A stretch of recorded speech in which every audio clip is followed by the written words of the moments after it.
In the summer of '73, US scientists did a remarkable experiment. The driver of this car had told no one where he was going.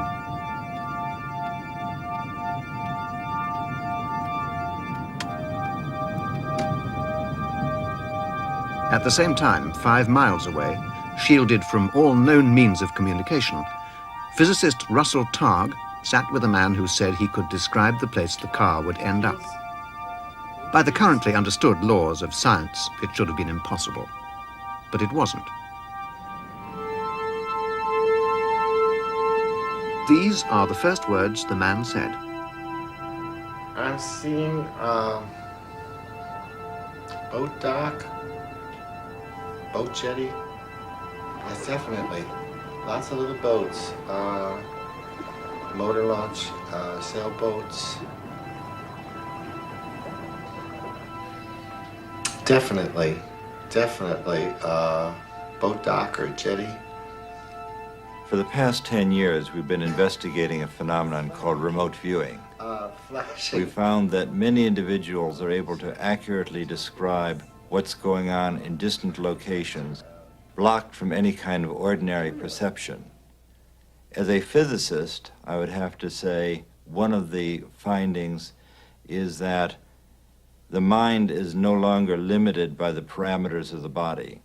The person's consciousness and awareness is able to transcend space and time and describe what is going on hundreds or thousands of miles away or hours or days in the future. You are going to go on holiday. Actually, you're not going to go as far as what you even anticipate. You're hardly even going to get there. The public face of the paranormal. You'll be a survivor. So These days, it's a boom industry, and psychic bestsellers abound. The world of science poo-poos it all as dangerous stuff and nonsense. But behind the scenes, some scientists have dared to investigate it. In laboratories during the last decade, evidence has been accumulating that psychic abilities may have some scientific basis after all. The majority of the scientific community doesn't believe in the existence of psychic phenomena, and I'm afraid that demonstrates that the majority of the scientific community is simply ignorant.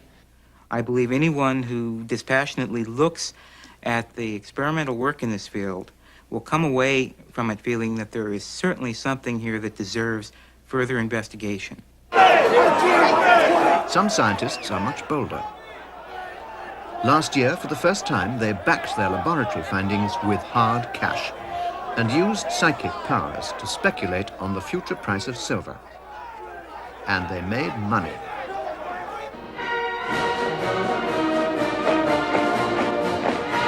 But in Russia, psychic research appears to have a more sinister face. To control people's behavior.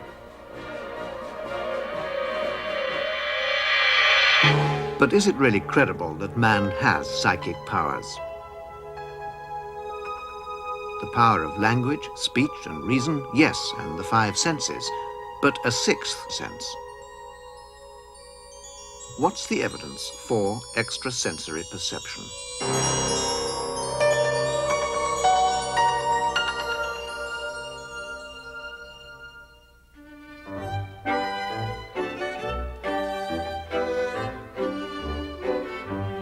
For the Victorians, mind reading was just a pastime. They called it telepathy. But in 1882, a group of distinguished British academics founded a society to investigate paranormal phenomena scientifically. Although their main interest was in contacting the dead, their first research project concerned the living.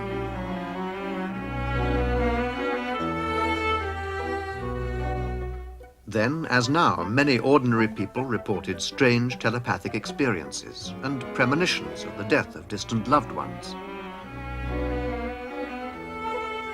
especially when the death was unexpected or violent. They collected over 700 cases, but most other scientists were skeptical. They said this was only anecdotal evidence, and the cases could be explained as mere coincidence. If people had strange faculties, they should be scientifically investigated by psychologists.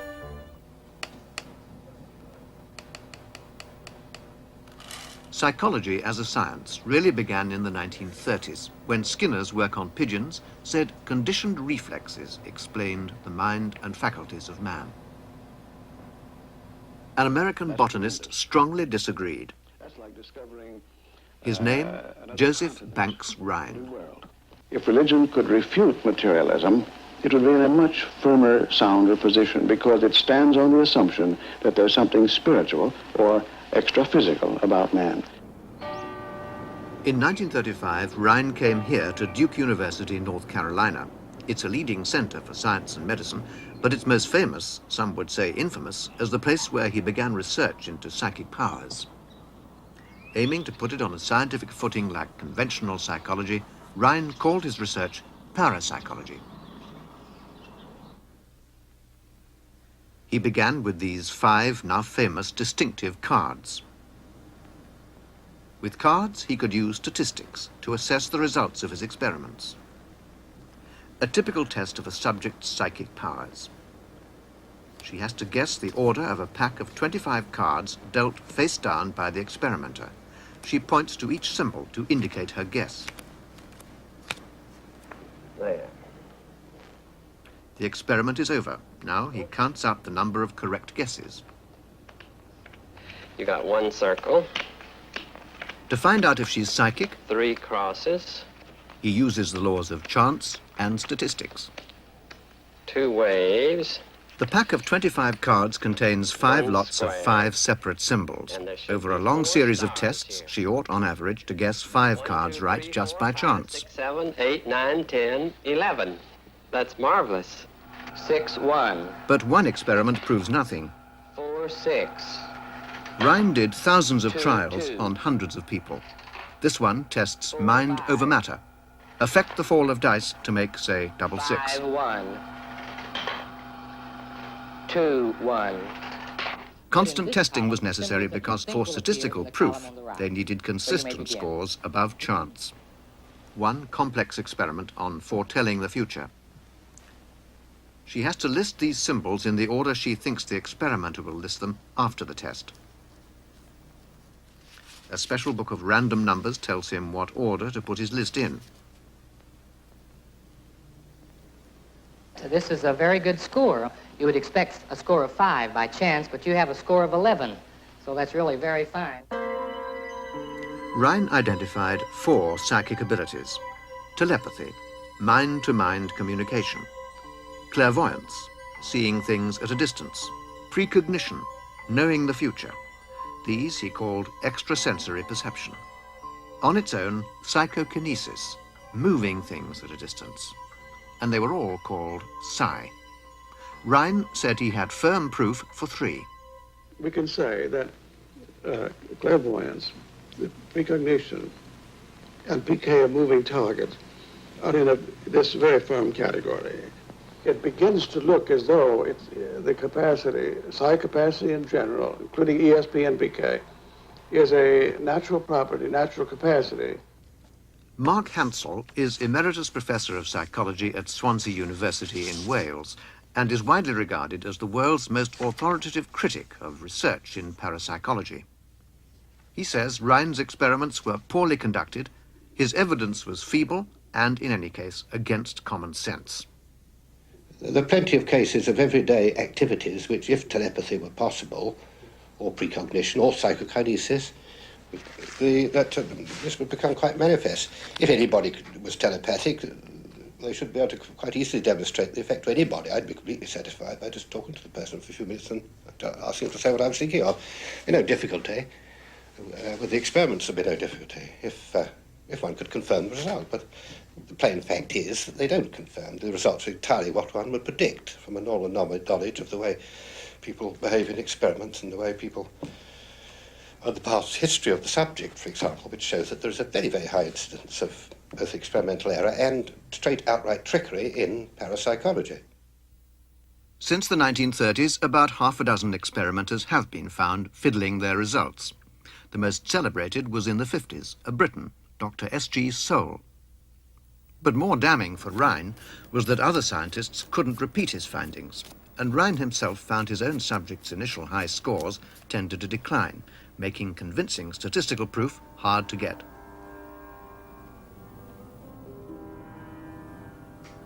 So since then, parapsychologists have tried meditation, relaxation, and even hypnosis to improve performance. This is a really complex test, to guess the symbol on the card you're dealing and match it to the cards hidden in the black envelopes. Double ESP. It's claimed there is indeed a noticeable improvement, but again, nothing spectacular.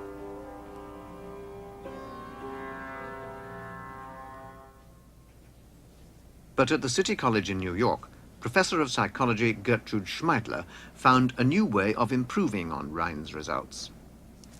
She did a mammoth series of experiments to test her theory that certain groups of people are better at ESP than others.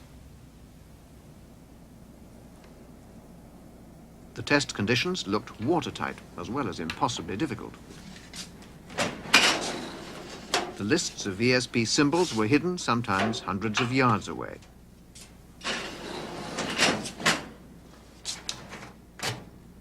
Over 1,300 people agreed to take part. But before they did the test, they were asked if they believed in ESP or not, and whether they were confident they'd succeed. They had to guess a list of 25 symbols made up of the standard 5 basic patterns. As in Rhine's experiments, the laws of chance say they'd expect to get 5 right just by accident.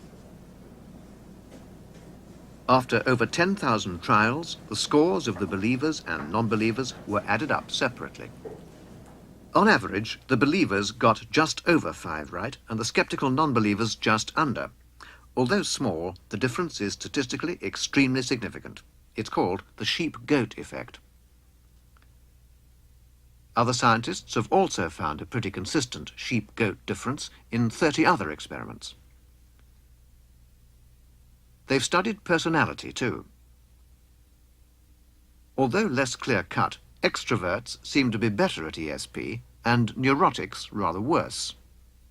The data were beginning to suggest that there might be something in ESP after all.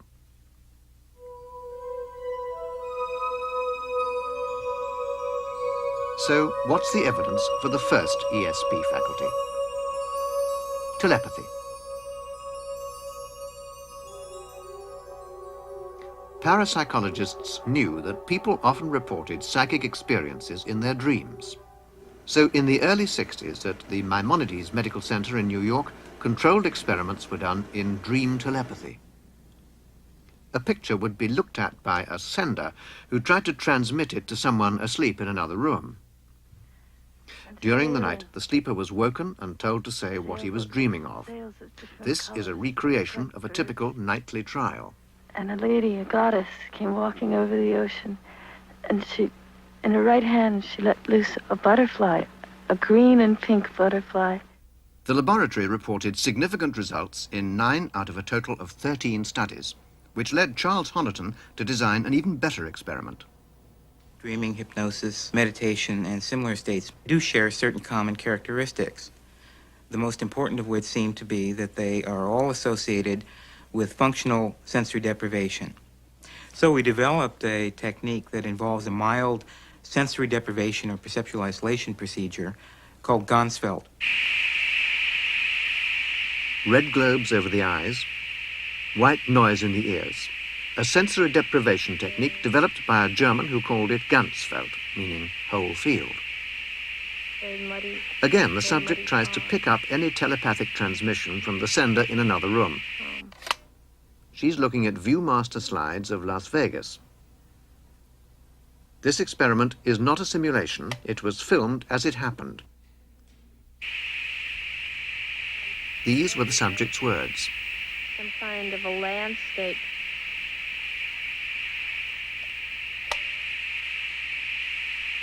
It's the name of a nightclub. marquees, nightclub marquees, just seeing them. Nightclub marquees in Las Vegas. It seemed a direct hit, but for statistical analysis, the experimental protocol required the subject to examine the Las Vegas slides and 3 slides of other places and say which one was closest to what she'd seen. There are a lot of things here that seem to correspond with the imagery that I was getting. It is. Yeah, it's Las Vegas. Las Vegas. Yeah. To date, nearly 1,800 Ganzfeld sessions have been done in 15 laboratories, and almost half of them have shown significant results. Ganzfeld techniques free the mind from constraints. They reduce the amount of noise or distraction in the nervous system, and the results are generally quite successful. I would say that in my own work, about 75% of our experiments yield significant results, that is, evidence of psychic functioning. Okay, now how's that? All right? But not everyone has been so successful. 7 laboratories have found absolutely nothing. So tell me. Someone who has consistently failed to find any ESP is Susan Blackmore, once a keen psychic researcher. Parapsychologists admit there are many experimenters who do fail to get positive results, but say that's because of an experimenter effect. Something about them interferes with the delicate psychic process. I can see a horse, beach, hills. For Blackmore, that explanation is too convenient. Some people say it's because I didn't have the right attitude towards the experiments. I didn't believe strongly enough that it's a kind of experimenter effect, that if the experimenter doesn't have the right attitude, he'll fail. There are any number of problems with that because in the beginning I was a believer. Now, obviously I can't convince you or anybody else that I believed 10 years ago. I can only say that I know it myself, and I know people who knew me then who say so. And yet I still didn't get results at that stage. I certainly don't get them now. The other possibility, of course, is that there's no ESP anyway, and that I just don't get results because it's not there. Most scientists, of course, would agree with her, as does Professor of Psychology Ray Hyman. He's scrutinized all the published Ganzfeld experiments and criticizes the way many of them were done. First question, how was the sender's picture actually chosen? Second question, how did the subject judge the correct picture? I think I'll put this one first. Okay, number 2 is going first, right? Yep. There were sensory leakage, the possibility that the same targets that were actually handled, the target that was actually handled by the subject was actually given to the recipient to judge. There could be possibility of various kinds of sensory clues that way. I found that 52% of their experiments used inadequate methods of randomization, like hand shuffling of slides and things that we know better now today. That might have been okay in the days of 30s when Ryan was doing experiments with cards, but not today. For example, if the sender's picture had been selected at random by hand, like this, Hyman said the experiment was invalid. It should have been chosen by computer. Hyman also discounted an experiment if the actual picture or slide being transmitted by the sender was the same one given to the subject to judge. Fingerprints or deliberate marks could have given a clue to the correct picture.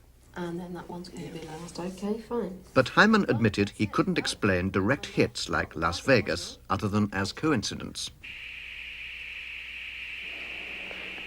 Nightclub marquees in Las Vegas.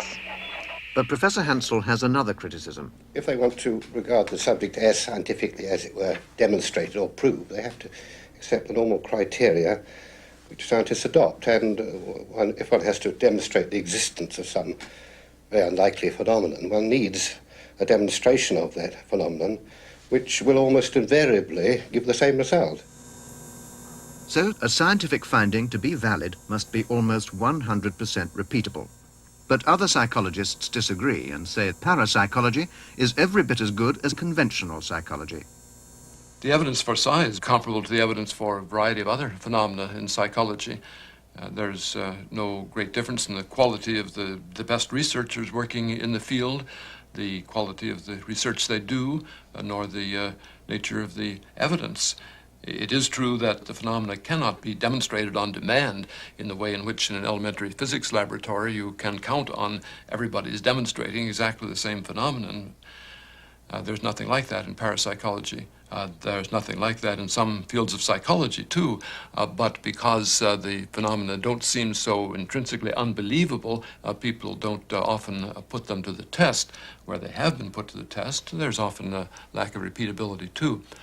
In parapsychology, as in many fields of psychology, there is still a kind of repeatability in the sense that if a particular kind of experiment is done in many different laboratories by different people with different specific circumstances, similar results turn out very frequently, though not always.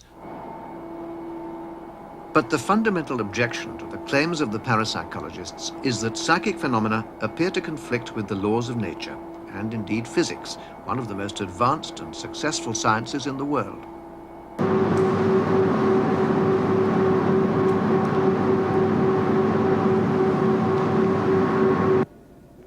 Though the secrets of the atom have been probed in detail, it's generally accepted that physicists have found nothing that would provide a mechanism for psychic phenomena. But the pioneers of quantum physics in the 20s did recognize that their revolutionary discoveries made the fundamental nature of reality a much more open and uncertain question than in the days of Newton.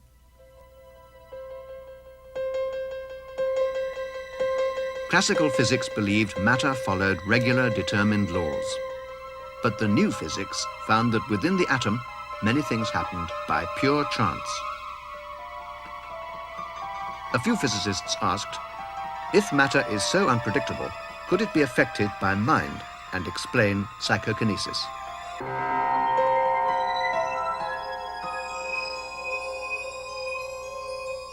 Some people, it said, have the power to move objects merely with their mind.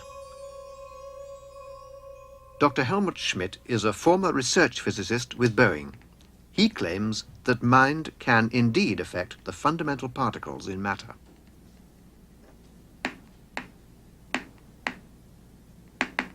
This is a lump of harmless radioactive rock emitting a stream of decaying atomic particles. The particles come out completely at random. To see if people could affect them mentally, Schmidt built this machine. Inside, a radioactive source triggers the lights to go a step one way or the other, completely at random. Physics says there is a time when this atom decays is determined by pure chance. And so a good speculation, I think, is that where the physicist says this is pure chance, there the mind has a small place to enter.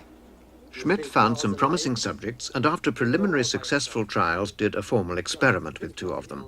This is a reconstruction. Focus your attention, you feel one with the light, you think nothing else, just work on the light. See it, you try to move it around this way. She had to try and think the random lights to go clockwise.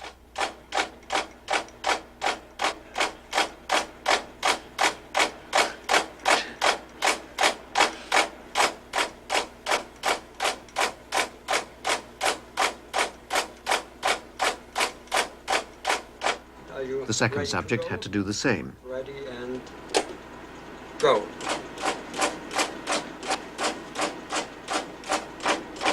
But though he tried to make the lights go clockwise, they tended to go anti-clockwise instead. But it was nonetheless inexplicable by the laws of physics. After 50 runs, the data showed the girl had indeed consistently made the lights go clockwise and the man the reverse.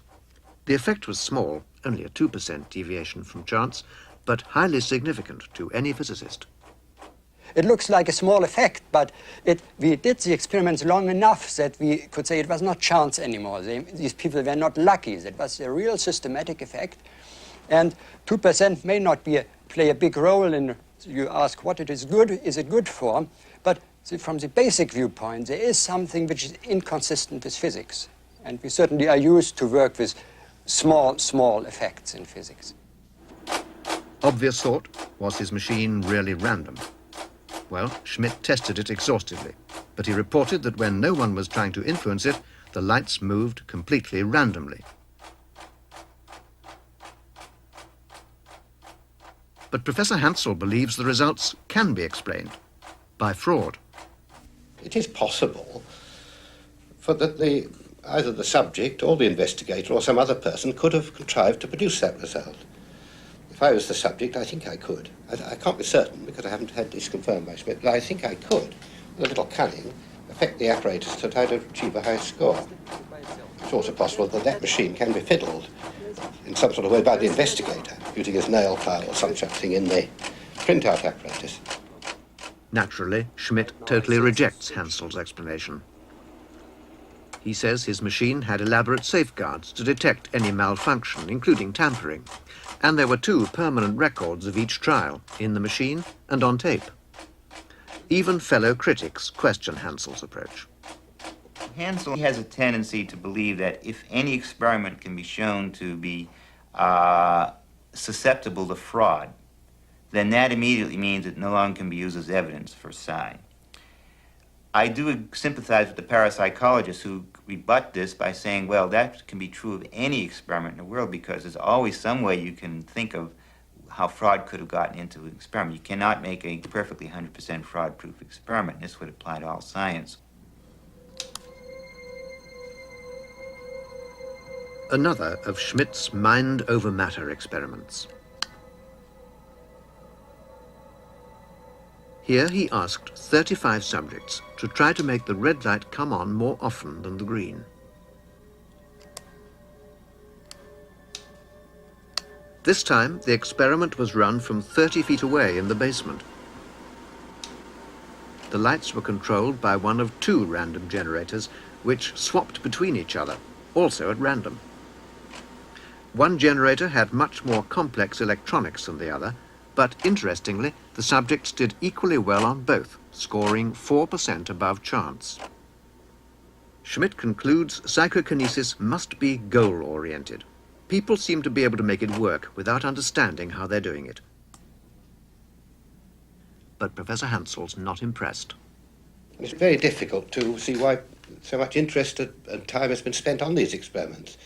If Schmidt could get a reasonable demonstration and get about 4 other people or 4 other departments to get the same result, then one should start taking interest. And other people could see if they could get the result. And if it was possible, one would expect that in a very short time it would be completely established that using this apparatus, that people could affect the apparatus and change the emission of electrons, whatever Schmidt claims is happening. But until that happens, it's much more likely that these particles play the normal laws of physics as we know them at present. But using identical apparatus in 1981, Dr. Dean Radin, a psychologist at the prestigious Bell Laboratories, published a successful replication. A year later, Dr. Robert Morris at Syracuse University published another replication. Charles Honiton did 3 replications in the mid-70s. In fact, 19 scientists have confirmed Schmidt's findings, including plasma physicist Robert Jahn. He's Dean of the School of Engineering at Princeton University, and in February 1982, he presented the data from a 15-month study of psychokinesis on random events inside a solid-state electronic component, with very similar results to Schmidt. Schmidt now believes his fellow physicists can no longer ignore the evidence. If present physics cannot explain these phenomena, that means that physics isn't complete, and physicists are quite used to drastic changes. They have changed their worldview in the past very often. And so I would expect in the long run a merging between psi research and physics.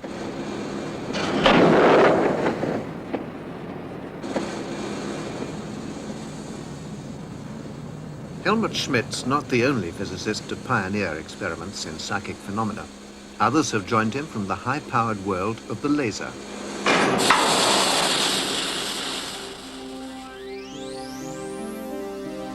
In 1977, 2 laser physicists published an account of their research at the Stanford Research Institute in California.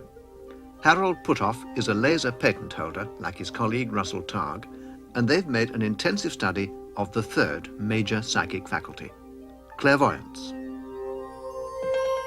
The ability to perceive things hidden or at a distance. They called it remote viewing. For the past 10 years, we've been investigating a phenomenon called remote viewing. In this experimental series, which has been carried on now with hundreds of subjects in the laboratory, we found that many individuals are able to accurately describe what's going on in distant locations, blocked from any kind of ordinary perception.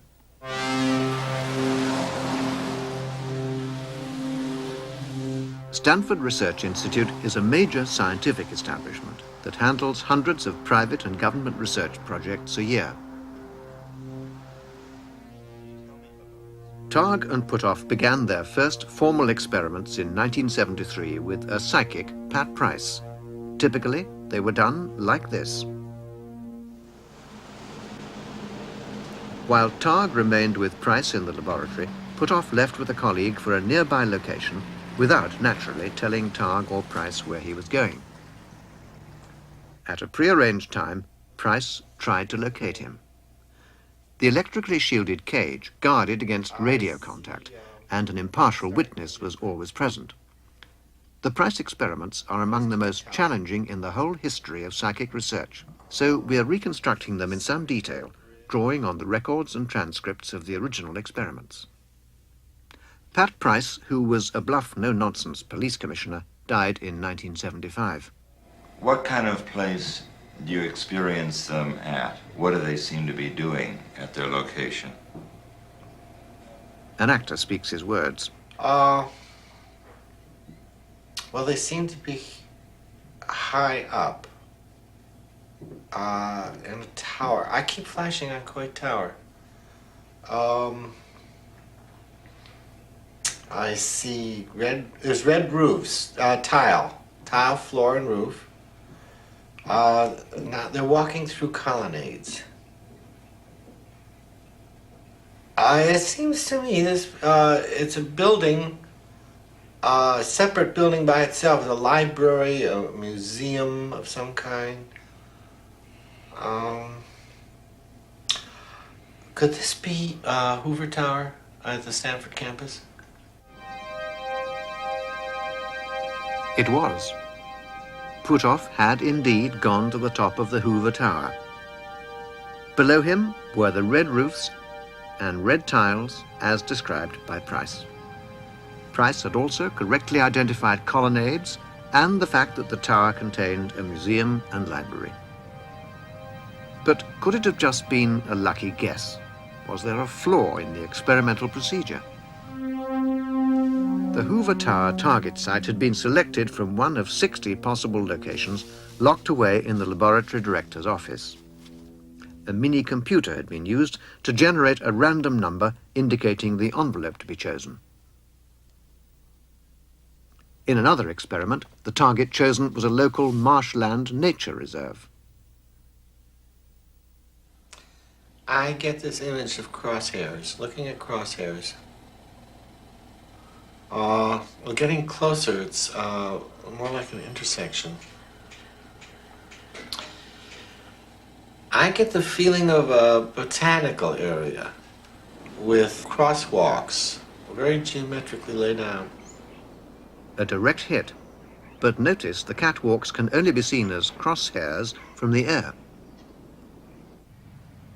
Another target site, swimming pools. I get the impression of a water treatment plant. It looks like water storage tanks. There's a service road down here. Price sometimes drew what he saw. Chain link fence. We were surprised at the accuracy that Price was able to generate in his transcripts.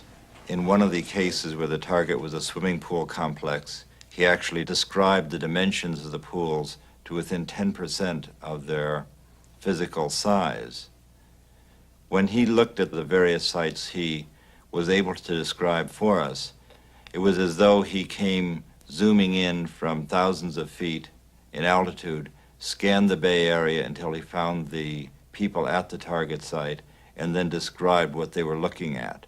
It was not as though he was reading their mind, because frequently he would describe items at the site that the outbound experimenters hadn't even seen. For the fourth experiment, the laboratory director took matters into his own hands. Wondering if there might be some hidden flaw in the procedure, or indeed outright fraud, he drove out of SRI with Puthoff with deliberately no idea of his final destination.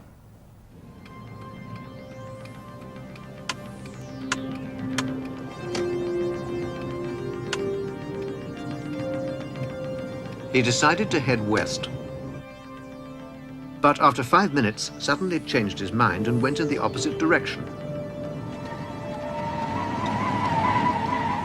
And then kept on changing direction at random.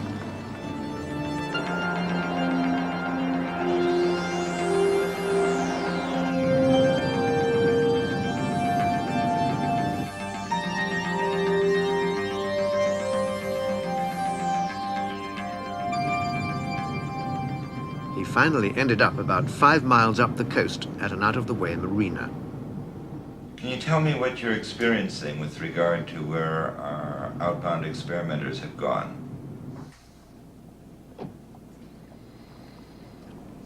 What I was seeing is a boat dock or a jetty.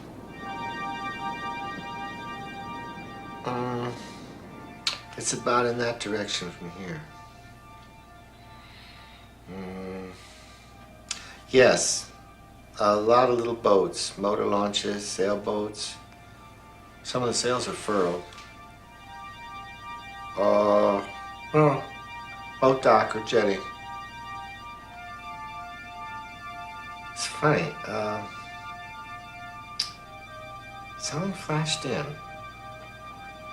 Chinese or Japanese pagoda-like effect. Does that pagoda effect have anything to do with the boat dock that you saw initially? Is that near where they're standing? It's behind them.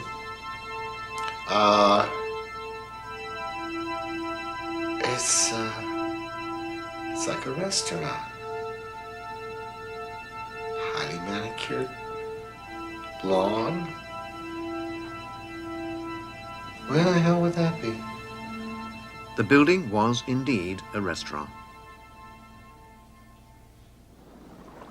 That summer, Price did 9 remote viewings in all. Targ and Puthoff then had all the data independently assessed.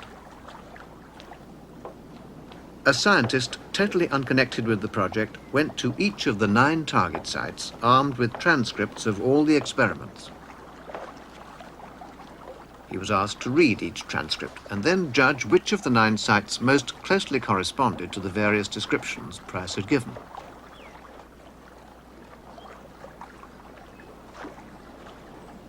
It was a final, completely objective test of whether Price really had been as psychic as he seemed. The results confirmed just how accurate Price had been. Out of the 9 sites that he'd remotely viewed, no fewer than 7 of his descriptions were clear enough for the judge to correctly match them to the actual site. Inevitably, results like that have drawn the critics' fire. Dr. David Marks is universally acknowledged as the world's leading critic of remote viewing. He's a psychologist in New Zealand and has conducted remote viewing experiments himself, but without success. Well, I used to think that the Targ and Puthoff experiments might have been a genuine phenomenon, but after looking at their data and doing my own experiments, I've concluded that it's one big illusion. An illusion not because of the way the experiments were carried out, but because of flaws in the judging procedure. After scrutinizing the transcripts, he said the results had another explanation. I discovered that there were all kinds of cues littered throughout the transcripts. For example, dates, times, references to previous experiments that had been conducted earlier that day or the day before and so forth. And it also turned out that the list of places for the Price series had been given to the judge in exactly the correct order, so that it was possible to combine this information, to put the transcripts in correct order, and naturally produce a perfect matching with the target list. These are some examples of the cues Marks picked out from the transcripts. They were casual remarks made during the various experiments, but Marks said they would be sufficient to give the independent judge clues to the order in which the experiments were carried out.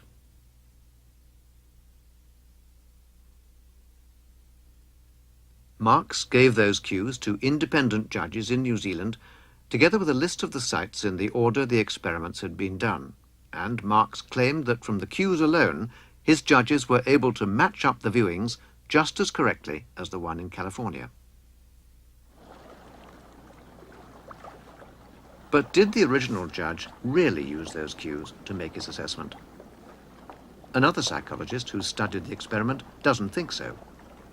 From a common sense point of view, when you look at the degree of psychic functioning in the SRI remote viewing material, the cues are trivial. When the psychic is saying, I see a lot of little boats in front of me at a dock, and you're standing at the target where there are a lot of little boats in front of a dock, you don't need to look for tiny little cues that say this must have happened in an afternoon and must have been at least the fourth one in this series. You know what it's about. The psychic functioning is overwhelming. Nevertheless, Professor Tart conducted an experiment designed to assess the validity of David Marks's criticisms. He set about the painstaking task of going through each of the Price transcripts. First, he renumbered the transcripts so no one could possibly know in what order the experiments had been done. Then he removed all the cues, like times of day, the odd phrase Marks had complained of. Tart then found another independent judge who knew nothing at all about the experiments, gave him the 9 edited transcripts, and sent him off to the same 9 sites. The results were as before. Price was right on 7 occasions. But Marks says this still isn't good enough.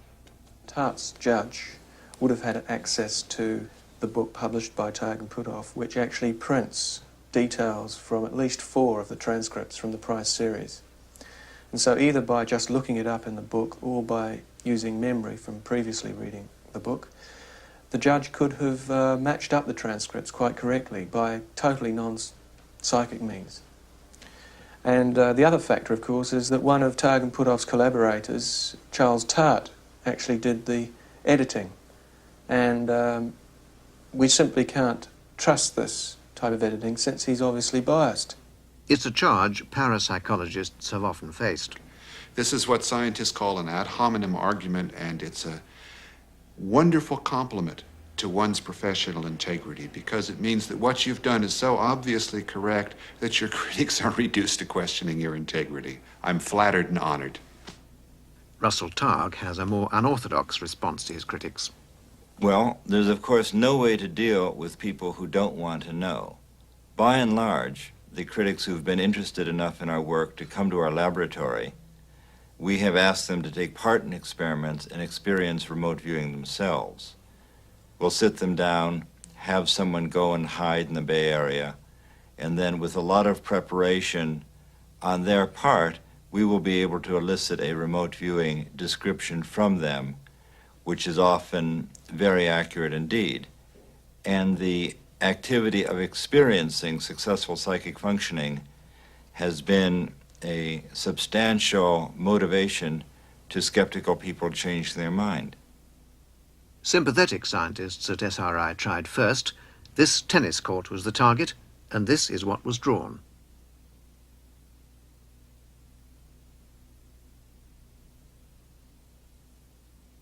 A drawing by another scientist. He described a building 40 feet high with a symbol on the wall. The target was a windmill 5 miles away. A totally skeptical scientist made these drawings. The target was a merry-go-round. How does Targ get ordinary people to do it? We spend a lot of energy getting their agreement that it's permissible and expected for them to succeed. We think it's important in dealing with viewers, especially inexperienced viewers, that we portray psychic functioning as an ordinary and desirable and useful mental ability. But in science, the key test of an experimental finding is whether it can be replicated. Dr. Elizabeth Rauscher is a theoretical physicist who has also investigated remote viewing. She's done 8 full-scale studies and replicated the SRI findings in 6 of them, sometimes over very long distances. One of her subjects tried to describe where someone was 2,000 miles away in New Orleans. Circular patterns and rings and discs, as if looking down on them from the top. It looks like a large saucer just sitting in the middle of a city. The person was here, at the Superdome. Remote viewing has even been tried across the Atlantic. Marilyn Schlitz, at 26, is one of the youngest of today's parapsychologists. In 1979, she published her first successful replication of remote viewing with 24 students as the viewers, and then decided to have a go herself. At noon every day for 10 days, she tried to find a friend of hers in Rome. He visited a different place each day, chosen at random.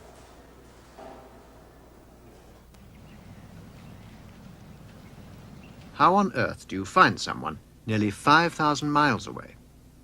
You give yourself a signal. You tell yourself what you're looking for, a very specific task. I'm looking for the target site, not any other of the zillion things there are in the world. The first time I personally tried to do it, the kinds of impressions I got were very similar to what I'd had like in a daydream. They were very faint, and it required effort to bring those faint impressions into a form that could be recognized and could be articulated. Her 10 viewings were independently judged and 6 were spot on, Rome Airport being a particularly striking hit. So, has remote viewing been proved? If a number of people in different laboratories can get these results, then you have to start really giving it some credibility. We've done a review, 2 colleagues and myself have done a review of the remote viewing work and have found that out of 28 formal remote viewing studies that have been published, over half have been reported as statistically significant. And these are in various laboratories across the United States. I feel at this point that we have very strong evidence to support the remote viewing hypothesis. For many parapsychologists, the question is no longer, does remote viewing exist, but how does it work? Hella Hamid is a professional photographer and also a successful remote viewer. In a series of 10 experiments at Stanford Research Institute, she was asked to look inside a sealed canister from 200 yards away. To assess the limits of remote viewing, they wanted to discover how small an object the viewers could see. Hella Hamid was right 7 times. In one experiment, she made this drawing and said her strongest image was like a belt.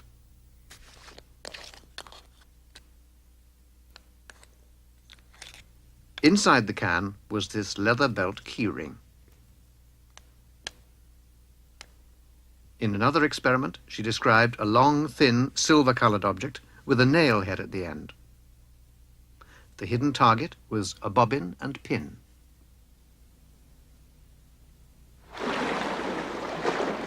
If there are no limits on land, what about under the sea?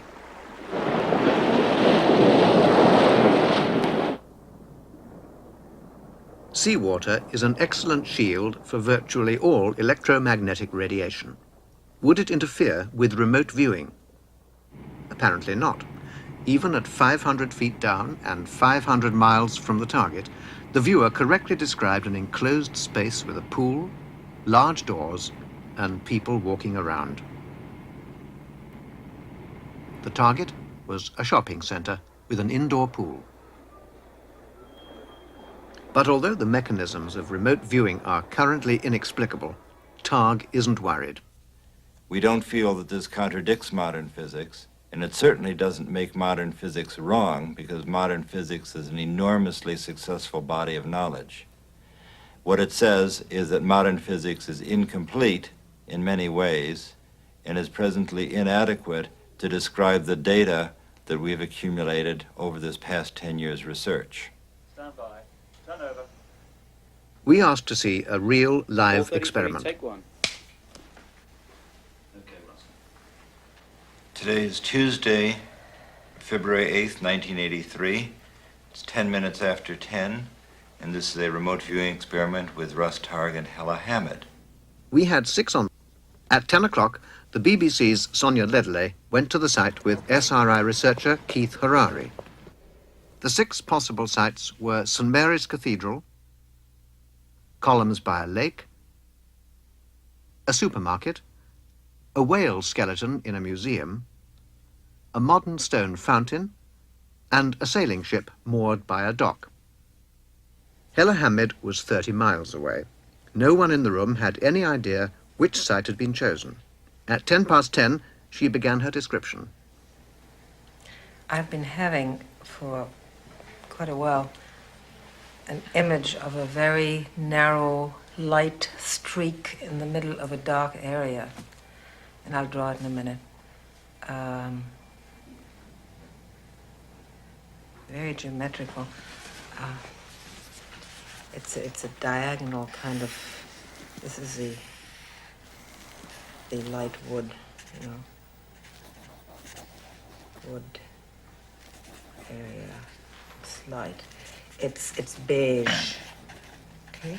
Mm-hmm. And then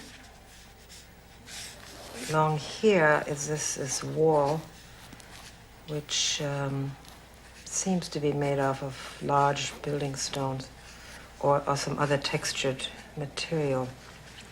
Can you pull away from the wall a little bit? Okay. As you stand where they are and look at the interesting aspect, what comes into view? You just pop your eyes open and look at the thing that they're standing at, looking at.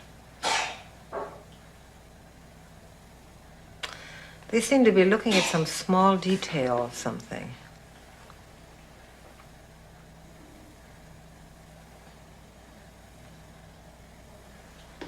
Almost something as if they picked it off the ground and they're both looking at it in the hand. And I got this feeling of close inspection.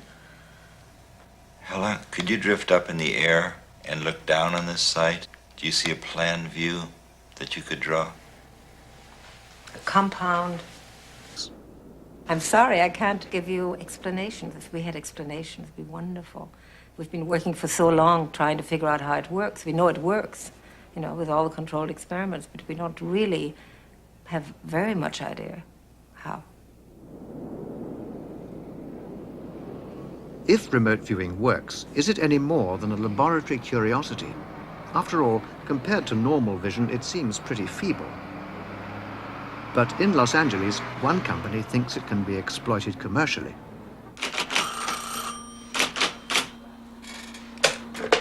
Good afternoon, Mobius.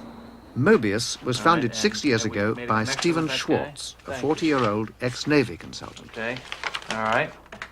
From small beginnings, it now has 10 psychics on the payroll. Well, Mobius was set up to not only explore what psychic functioning is, but also what we can do with it. I think we've reached a point now in the last 100 years of research that we can say a reasonable man is willing to accept the idea that psychic functioning is a reality. And the question then becomes, well, what can we do with it? This girl has been murdered. Stabbed. It's very bloody. And I see this strange, kind of narrow room where the murder was committed. It was almost maybe like a mobile home. I think the man who did it is dark. For $5,000, Mobius will help you solve a murder case. The use of psychics by the police has a long and controversial history. Some report successes, others abysmal failures, and 2 controlled studies found psychics were useless. But Schwartz has a new system. He might have tattoos on his arm. I see a tattoo on his arm. The man is olive-complected, dark brown hair, brown eyes. He has a mustache. He's very clear in my mind's eye right now. In the same way that a journalist would talk to a lot of eyewitnesses, we have several psychics, each picking up the same information, and then average out their reports and come to some general consensus of what did in fact happen. I see him driving. We need to stop thinking of this as something that is occult or weird. We need to begin to think of this as a kind of remote sensing technique that has a signal-to-noise problem. Lancaster County Police Headquarters in Pennsylvania. Recently, they asked Stephen Schwartz to get his psychics to work on 2 unsolved cases. The one we saw earlier is still sub judice, but the district attorney, Michael Rank, was prepared to talk about the other, the case of a missing girl. I sent Mr. Schwartz a photograph of the missing girl and told him that we had a 14-year-old girl who was missing and we'd like to know her whereabouts and her condition. 2 psychics were given this photograph and nothing else. Both of the respondents indicated that we had a dead person rather than just a missing person who was alive, some unknown location. Both of the respondents gave a cause of death, which at the time seemed to be paradoxical. One said that the cause of death was suffocation. The other said, I believe she was struck on the head. That didn't make any sense at the time, but when we discovered the remains, that turned out to be exactly what happened. She had had a stocking stuffed in her mouth, which caused a blockage of her throat airway. She had been struck on the cheek, causing fractures which extended into the sinus area, which would have caused bleeding to block the nasal passages. So after she was struck on the head, the bleeding blocked her airways and caused her to suffocate. Rank said the psychics were also accurate about where they'd find the body. It's impressed me enough to try it when we don't have anything else going. I think that naturally you couldn't use this as an investigative technique in every case. But if you've run down all your leads and you've got no place else to go, I think that it can give you some fresh approaches and it can stimulate the thought processes of the investigators. Mobius have also gone into archaeology. In 1977, they located an unknown sunken ship. But their biggest project was to get psychics to find a buried city near Alexandria. Archaeologists already knew the city was somewhere in a 200-square-mile area. Schwartz's psychics were spot on first time, locating this building and even describing some of the objects that would be found. The psychic is a kind of remote sensing device, which will provide us with a signal that has useful information in it. This is not a cure-all. It is not a magic bullet. It is not weird. It is a new tool that needs to be studied and that I think has a contribution to make to both science and humanity. The most widespread application of psychic powers is claimed by healers. They've had a long and distinguished history. Healers always have a steady stream of patients medicine has rejected as incurable. Healers believe that it's possible to cure disease using only the power of their minds. Mind over matter, psychokinesis.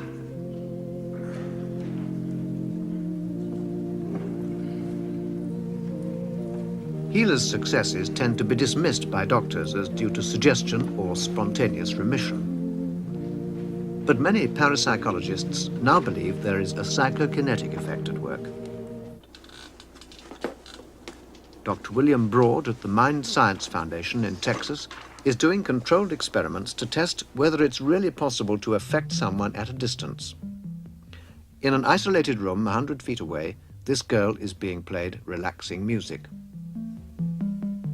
The state of her autonomic nervous system is being measured by skin resistance monitors on her fingers. The experiment is run automatically by a computer program. This tone is the computer's signal for a trial period to begin. Broad now tries to influence the girl. She's already relaxed, but during the trial periods, Broad tries to calm her even further. She, of course, has no idea when those trial periods are.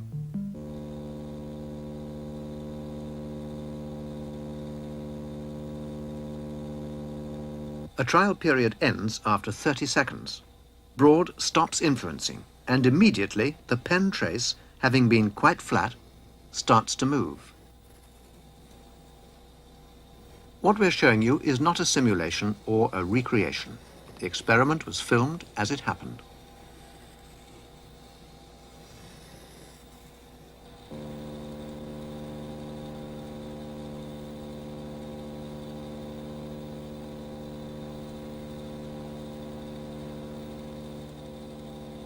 There were 10 influencing periods in all, and analysis showed during them the girl was only a sixth as active. These results are consistent with results from other laboratories that people can influence a variety of biological systems. We've done over 50 sessions like this, and overall the results suggest that one person is able to influence at a distance and mentally the physiological activity of another person. And since we've ruled out all possible conventional channels, then the only possibility that remains is a psychic influence.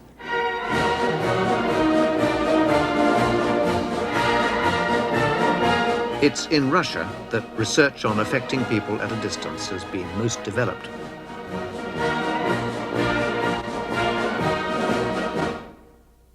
The interest of Russian scientists in psychokinesis may have something to do with this woman, Nina Kulagina, and her apparent power to affect matter.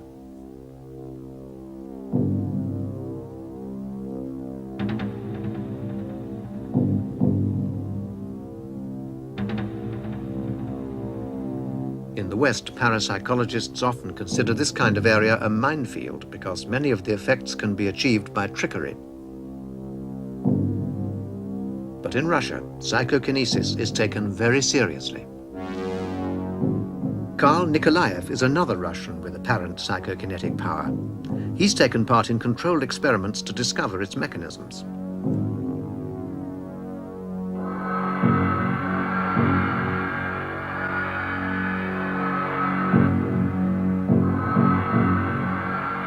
He could apparently light a lamp at a distance of 2 meters.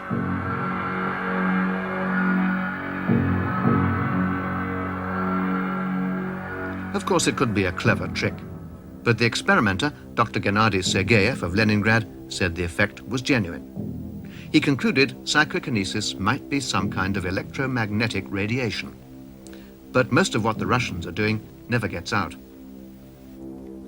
A Soviet parapsychologist who now lives in San Francisco is Dr. Larissa Vilenskaya. For 7 years, she worked in Moscow's Laboratory for Bioinformation, working on clairvoyance and healing. She says much of the Russian research work is top secret. There are at least half a dozen places in Moscow, Leningrad, and Almaty which do conduct classified studies in the field, and the direction of these studies is remote hypnosis and remote influence with the attempt of changing psychophysiological state of a person. The Americans appear to take it seriously. In the last 10 years, the US Defense Intelligence Agency has done 3 separate reports on Soviet research into parapsychology. In a section on what they call telepathic behavior modification, the documents openly speculate on the military potential of the Russian research, using psi to influence an enemy. This is the kind of thing the Americans appear to be worried about. An experiment between 2 psychics described for us by Dr. Vilenskaya. Kamensky was in Moscow and Nikolai was in Leningrad, and the distance is something like 600 kilometers between the cities. Kamensky imagined that he tried to strangle Nikolai. Nikolai was unaware at all what kind of telepathy transmission could be, but he felt that he couldn't breathe. And the test was accompanied by physiological monitoring, and this showed that the psychophysiological state of the subject was so dangerous that the physicians wanted to stop the test immediately. He was on the edge of unconscious state, and suddenly everything disappeared and he came to normal state just because Kamensky in Moscow stopped to transmit this image. Just mental transmission, no devices, nothing, just power of our mind of a trained person.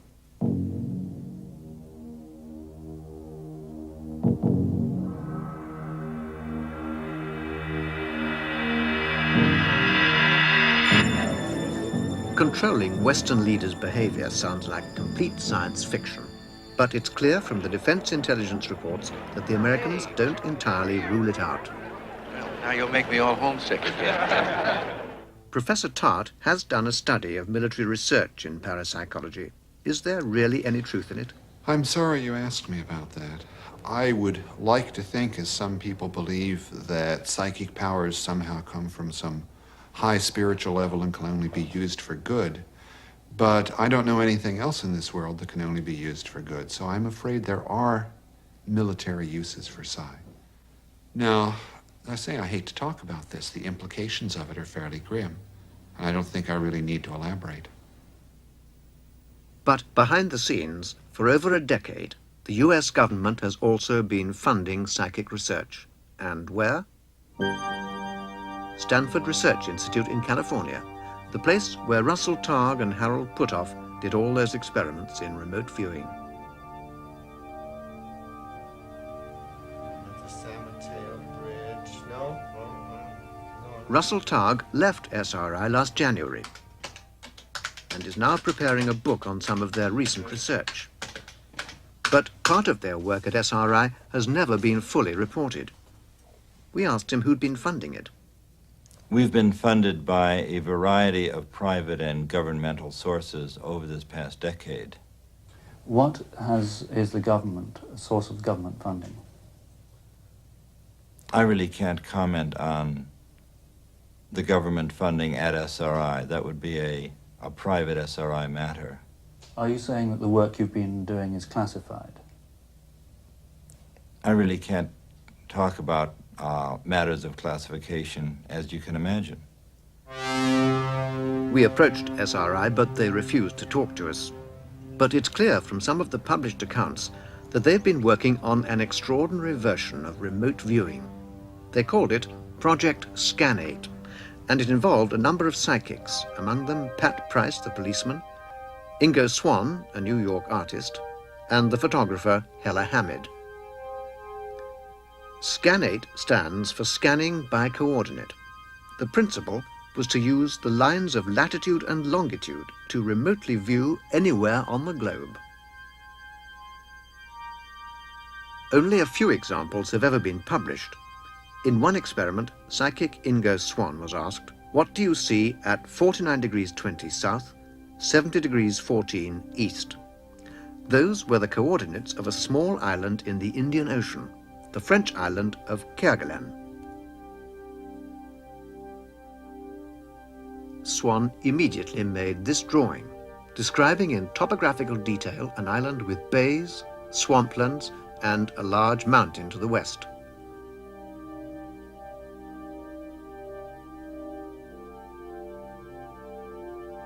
Hella Hamid, who also took part in Project Scan8, answers the obvious objection. People will say, oh, well, she knows her geography very well, and that obviously must be in the Indian Ocean and so on. We've done a lot of it, of translating the coordinates into binary numbers, which I have absolutely no idea what binary numbers are, other than it's a series of ones and zeros. And that worked very well. Matter of fact, it seemed to work better because I didn't sort of rummage around in my head, it's so and so far south and so and so far east, and it could be in the Sahara, it must be dry and so on, which is just clutters up this channel, which gives me the correct signal rather than thinking about it, because thinking is the worst thing you can do. Absolutely the worst. For the Americans, the military potential must have seemed obvious, particularly after Swann was given the exact coordinates of a secret East Coast Army base, and he produced a drawing of the layout of the site that was reportedly correct in every detail. So, are they spying on Russia? Well, they say in theory they can view anywhere on the planet, and in one experiment the target was a small Russian town near Gorky called Kamenka. It's a center for the lumber industry, so there are logs everywhere. Psychic Keith Harari produced this drawing. It accurately showed a hill and buildings surrounded by poles. But have they viewed military sites? Well, in Washington, in a recent interview, the chairman of a congressional subcommittee on the intelligence services, Charles Rose, defended the SRI work by implying that military satellites had been used to verify it. All I can say is that if the results were faked, our security system doesn't work. What these persons saw was confirmed by aerial photography. There's no way they could have been faked.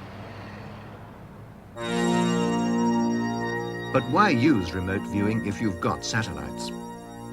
After all, spy satellites can now see objects only a few feet long. Hella Hamid's answer is that in some things psychics can do very much better than satellites. Can you see things like buildings? Oh, of course. Can you look inside buildings? I suppose. Can you look inside buildings? I think I have in the past, yes. As it were, through the roof? I don't know through what. Maybe through the cellar. And you can see what's going on inside? We have done experiments like that, yes. How detailed can you get? But I can't read. Pat Price could read. I can't. I'm you quite illiterate psychically. You mean you can't read words or documents? No. Pat Price could read documents? I believe so. Of course, it's impossible to show absolutely that Pat Price or any of them could do what's been claimed. The full evidence has never been released. But we do know that today at SRI, work is continuing under Dr. Harold Puthoff, and all publication of the research has ceased. I'm sure that military research in Western countries on psychic stuff is inevitable for balance. My only hope is that somehow our culture will come to its senses and support open, unclassified research on parapsychology with investigators who have a humanistic, positive orientation toward human nature, so we can balance the inevitable negative uses that are going to be developed.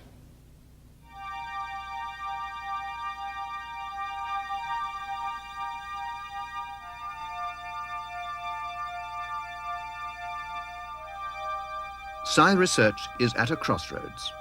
While mainstream science rejects it for lack of evidence, the military seem to be locking it up because the evidence looks too good.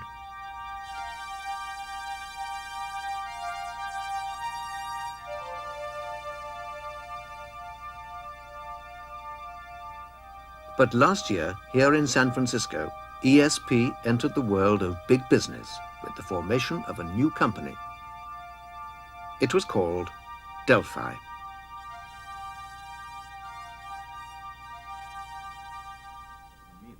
Delphi's purpose, to find commercial applications for the SRI work which would make enough money to fund further research. A board meeting. There's Russell Targ. Next to him, psychologist and psychic Keith Harari. He's been active in the field for over a decade. And you just get the final, and then we'll just come back that next week and put it together. The commercial expert is business consultant Tony White. Delphi project number 1. One of the areas that interests us a great deal is mineral, oil, and gas exploration. The ability to take remote viewing out of the laboratory and apply it in a real-world situation. Recently, satellites have been used to locate oil. Delphi believes remote viewing could do better by looking under the surface. Project number 2. We are currently negotiating and closing a contract with Atari, division of Warner Communications, for an extensive consulting series starting sometime this year, which will involve psychically enhanced video games to help people develop their psychic abilities and enjoy themselves while they're doing it.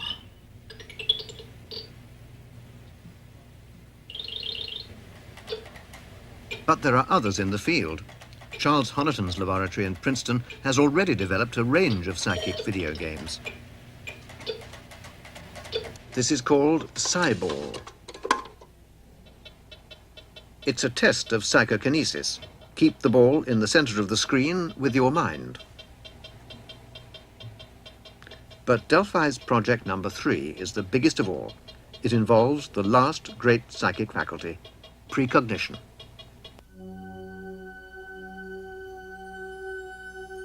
Of all the faculties, foreseeing the future is the greatest challenge to our concepts of space and time. Crystal ball gazing was at its height 3,000 years ago with the Greek oracle at Delphi. Now the 20th century company is trying to follow suit. This is the remote viewing experiment. It was in 1975 at SRI that Targ and Puthoff had done experiments to see if remote viewing could be made to look into the future. Hella Hamid was the first guinea pig, and this is a brief reconstruction of an early experiment. Where, she was asked, would Puthoff be in half an hour's time? It's very dark, and at the end you come out through an archway, into a very bright area where there's lots of vegetation. It's like a rose garden. It's very formal. It's a very manicured kind of garden. Throughout her description, Puthoff had been away from the lab, driving around aimlessly. At a prearranged time after her description had finished, a random number generator decided where he was to go. There were 9 envelopes, each containing a different location. Any one of them could have been chosen. The random number generator said 6, and 6 said go to Stanford Hospital Plaza. Half an hour before, Hella Hamid had described seeing a formal manicured garden, and apparently here it was. The next day, another experiment. I got a quick flash of a black pointed area, like a hit of an arrow. He walks into it. It's like a triangle that he walks into. Half an hour later, the randomly selected envelope said, go to the swing in Alma Park. This time, she not only saw into the future, but heard it too. It's a rhythmic kind of squeak, like a rusty pump on not well-oiled piston. Just a very rhythmic squeaking. 2 other laboratories have since done their own successful experiments. We have very good experience that people can accurately describe events that are hours or days in the future. What one must say is that the viewer in the laboratory is describing some future event that they will experience. That would be the customary way to describe this. We think a more accurate description would be that some future event which will take place causes the viewer at an earlier time to have an experience. To put in its worst form, the future event is creating his present. That's of course not to say that the future can change the past, but it's definitely clear that the future affects the past. The future will not cause something that has already happened to not happen, but it's clear from our many experiments that a person sitting in the laboratory can have his experience controlled and determined by an event which is yet to take place. At 9, 7, 9. At 9, 7 bit at 9. Yeah, at 9. This is the Commodities Exchange in New York. It's where the world's precious metals are traded. And it was here that Russell Targ's new company, Delphi, decided to put precognition to the test. Delphi director Tony White.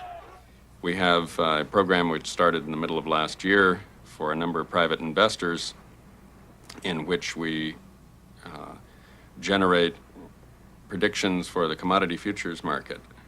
We've been working primarily with silver, predicting silver prices 2 to 4 days in advance. This research series has been quite successful and provides us with a nice stream of income. Silver is cheap and its price is relatively unstable, so it's ideal for making a fast buck. Delphi developed a system to predict on a Thursday whether on Monday the price of silver would be up or down more or less than 25 cents. Delphi said in 3 months to December they'd made 9 predictions, all of which were correct. We asked an experienced commodity trader to comment. The most unusual aspect of these people is that their ability or their willingness to predict not only the direction of a move and the magnitude, but to give you a 25 in silver a 25-cent prediction from Thursday to Monday, which is really sticking one's neck out. And I'm sure that they're the only people that I've ever heard of in the business that would go that far in a predicting way. And in terms of being right 9 times out of 9? Well, again, being right in anything in life 9 times out of 9 is unheard of, absolutely unheard of. And in this business, it's incredible is a weak word. I'm trying to think of a better word. It's, I would say impossible. I'd like to see it done. And so did we. So we talked to the broker who had acted for Delphi. He had the complete records of the transactions. There were originally 9, from what I understand, 9 recommendations or forecasts which were made by Delphi, and out of which 7 were converted into actual trades. All these 7 were successful, as well as the 2 forecasts that were not translated into trades were successful, 2 would have been successful. But could they have been following the market and gone with some kind of trend? Well, I wouldn't say so, because the market in between September and December has been generally in an uptrend. Silver prices have been going up. But some of the more spectacular and successful trades were actually on the short side. That is, they sold before they bought back. So in other words, they were making money in anticipation, or they were making a prediction in anticipation of the market coming down, so going against the trend. For example, they sold the market on September 17, and then they bought back on September the 20th, profitably against the main trend. There was a transaction between the November 19 and November the 23rd, also on the short side.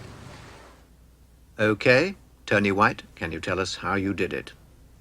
No, I can't. It's a proprietary process which we've developed through our research, and we plan to keep to ourselves. But it's done entirely psychically, is it? Yes, it is. No other information is of any use at all.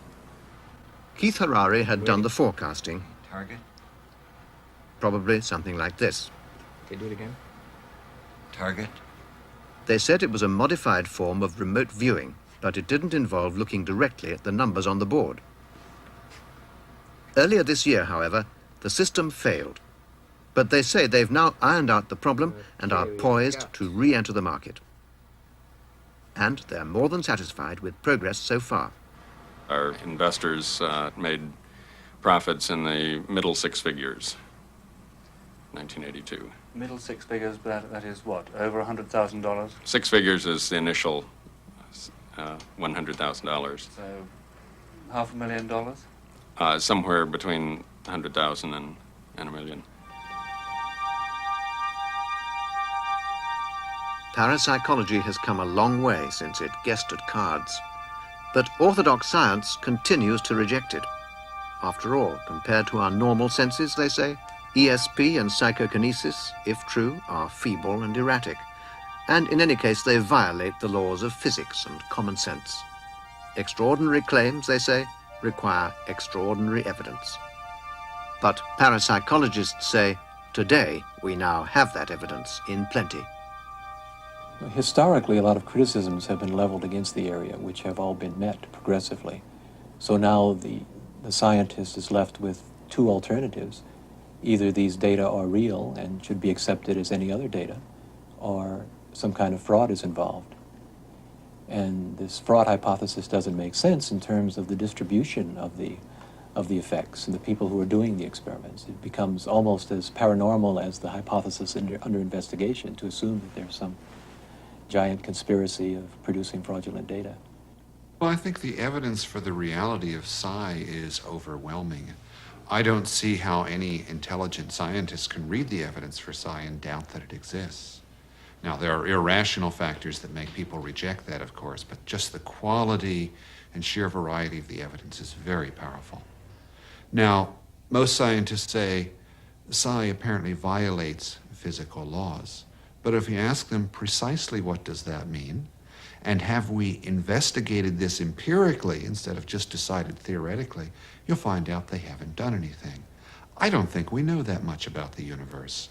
And in fact, the exciting thing about psi is that while it appears to violate some of our known physical laws, understanding psi and beginning to fit it in with the other things that we know will mean we'll have a greatly expanded and more effective understanding of the ordinary physical universe. That's the challenge. That's what's really exciting.